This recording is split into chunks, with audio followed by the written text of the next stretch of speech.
Hey guys, here we are under a 2016 Tundra double cab, and we are going to be installing our new lift shackles. So one thing I'd like to point out here, so we have the spare tire removed. That's the first step that is required to install new shackles, because for the stock inner shackle to come out with these fastened in studs, it had that whole assembly has to slide out this way. Okay, I want to point out something here. This arrow, we're going to be talking about that later. We're going to show you how the archive shackles paid attention to that in our design. So we wanted to show you guys some of the benefits, differences in the archive shackle for the second gen Tundra 2007 to 21. So first of all, we, like other people, we use 3/8 steel, but we use high strength steel, so 50,000 psi minimum. So that gives you a more rigid shackle. It's also more gall resistant and has better surface wear characteristics, more resistant to wear.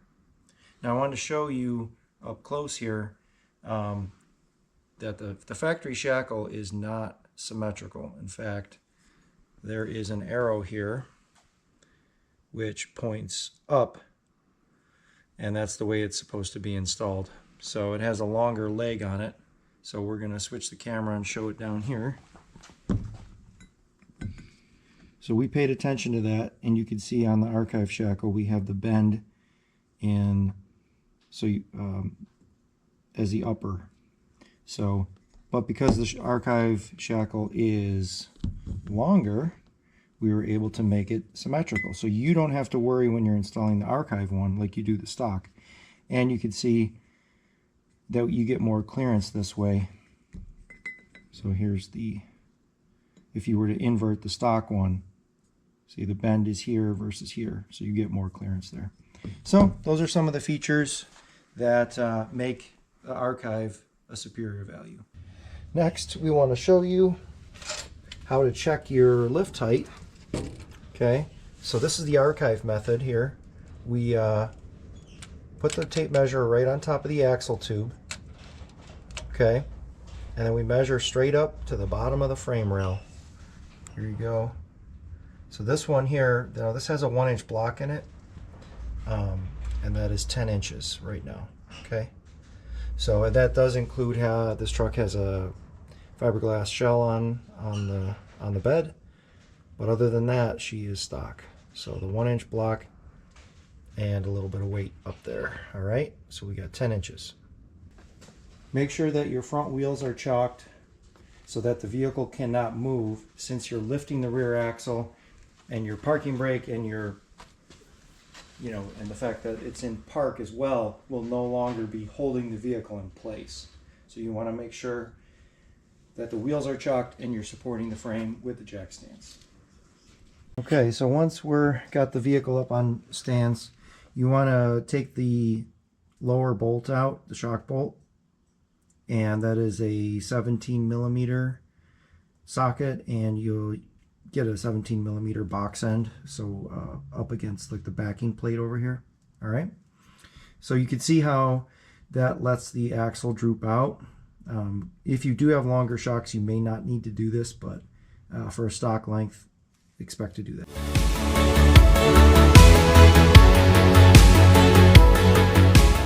We're ready to put our new archive shackles in. So what we're going to do is grab our long 140mm length bolt, okay, and we're going to use the new supplied nuts from archive, which have a locking feature on them. Right. What we're going to recommend here is that you're going to insert the bolt this way, opposite the way the factory was, and that way you can extract the bolt without having to drop your spare if the need arises. Okay, so let's take a look at that. All right, so now that we have the longer bolt installed, okay, and you can see the threads up there, now we're going to grab the shorter length, one washer on it, okay, and then we're going to send that through.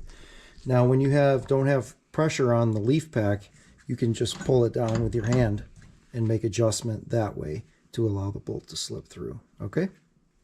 So now we're taking our new washers, putting them up on, and we're taking our new locking nuts supplied by Archive.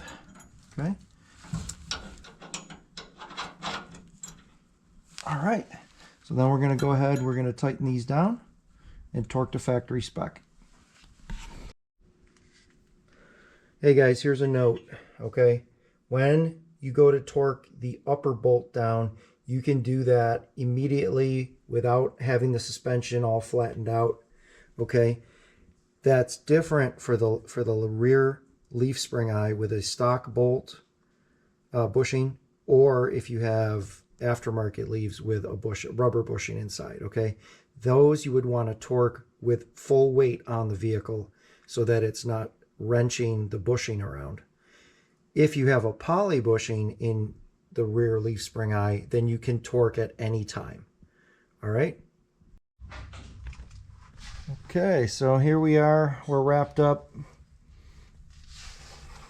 That's what she looked like. Over on this side. There we go. We got our shocks back in. Zip those down. Classic. All right.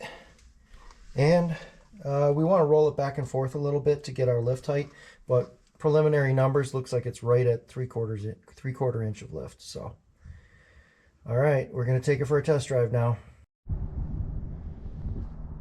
All right, here's how she looks.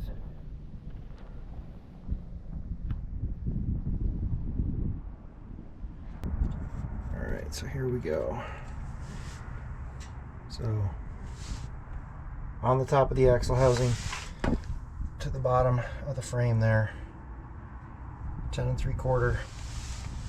Okay, so these are indeed 3/4 inch lift shackles. They also are going to help if you have an aftermarket leaf pack that's longer.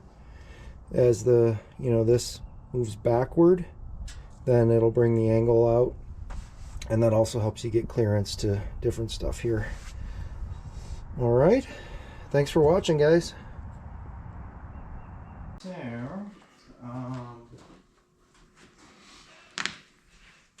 where you want to stand? It's not recording, is it? It is, but I just cut this part out.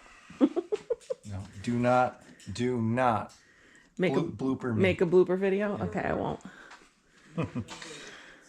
You can blooper that part.